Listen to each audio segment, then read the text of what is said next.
rồi mà không lan mình bật cái chợ giúp mình mùa đội không mồm thờ xì mù trong mùa sân đây chậm mơ anh đây tao nát tiết anh nào rồi mà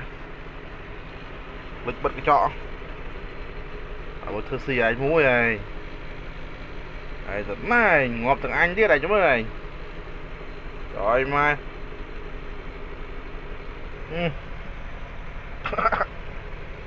xì anh mũi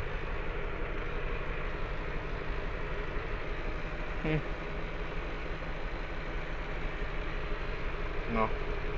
thì pung chả cho đó pung chả cho nó trôi một chơi mà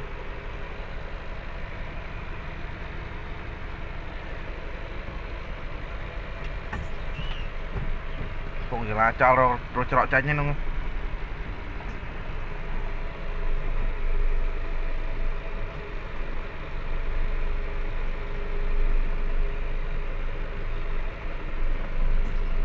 ngọt đau đấy ngon ngọt từ kia lại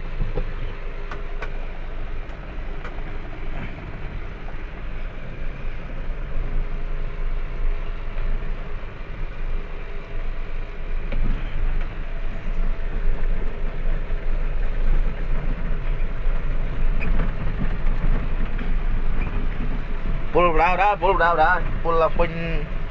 lại cái pin này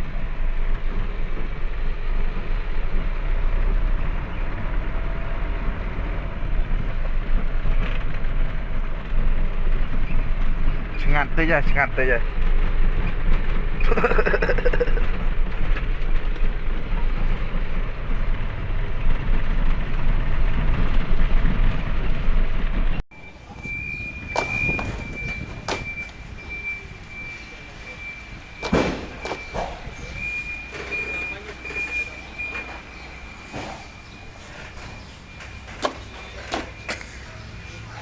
bọc mù